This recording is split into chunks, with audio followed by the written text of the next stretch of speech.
হে বন্ধুরা, আজকে আমরা একটা অতি গুরুত্বপূর্ণ বিষয় সম্পর্কে আমরা শিখতে যাচ্ছি। সেটা হলো, অনেক সময় আমাদের কেউ বারে বার যদি কেউ ফোন করে, তো সেই নাম্বারটাকে আমরা ব্ল্যাক লিস্ট বা রিজেক্ট লিস্টে ফেলে দিই এবং সে ফোন করলে আমাদেরকে পায় না। কিন্তু কিছুদিন পর যায় মনে হয় যে সেই নাম্বারটা আমার খুব অতি গুরুত্বপূর্ণ একটা কল আসার আছে, কিন্তু সেই নাম্বারটাকে যখন আমরা ব্ল্যাক লিস্ট থেকে রিমুভ করতে যাই সেটা পাই না। আমরা অনেক সেটিং ঘাটাঘাটি করি, অনেক অ্যাপস ডাউনলোড করি, তারপর চেষ্টাও করি সেটাকে ডিলিট করার, তার সত্ত্বেও হয় না। কিন্তু সেটাকে আমরা খুবই ইজিলিভাবে কীভাবে সেটাকে ডিলিট করব। প্রথমে আমি একটা নাম্বারকে ব্ল্যাক লিস্টে ফেলে তোমাদেরকে দেখাচ্ছি, যে কোনো নাম্বার। তো এই একটা নাম্বার ব্ল্যাক লিস্টে ফেললাম, ব্লক করে দিলাম, নাম্বারটা ব্ল্যাক লিস্ট হয়ে গেল। এই নাম্বার থেকে কেউ যদি আমাকে এখন সেই যদি ফোন করে, সে ফোন করলে সে আমাকে ফোনে পাবে না, হয় বিজি বলবে বা ব্যস্ত বলবে বা পরিষেবা সীমার বাইরে বলবে। সেক্ষেত্রে আমাদের একটা খুব একটা বড় সমস্যার মুখে পড়তে হয়। তো এই সমস্যার সমাধানের জন্য খুবই একটা ছোট্ট একটা সহজ উপায় আছে।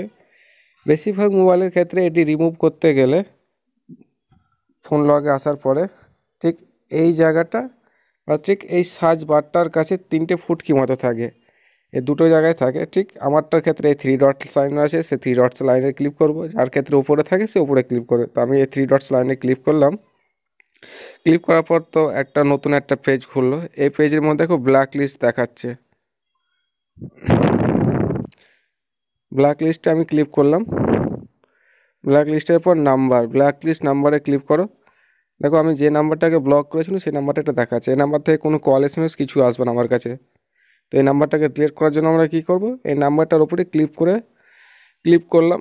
বেশ কিছুক্ষণ, বেশ 2-3 সেকেন্ড, 2 থেকে 3 সেকেন্ড চেপে ধরলে অটোমেটিক সেটা সিলেক্ট হয়ে যাবে এবং নিচের দিকে ডিলিট অপশান দেখাচ্ছে, এটা ডিলিটে মারো, সেটা ডিলিট হয়ে যাবে। আমি তোমাদেরকে বাইরে থেকে ভিতরে এসে আরেকবার দেখাচ্ছি।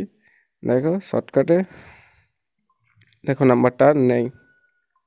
ঠিক আছে, তার মানে নাম্বারটা ব্ল্যাক লিস্ট থেকে রিমুভ হয়ে গেছে। তো বন্ধুরা, এই ভিডিও ছিল এই পর্যন্তই আজকে। নেক্সট বার দেখা হবে পরের ভিডিওতে।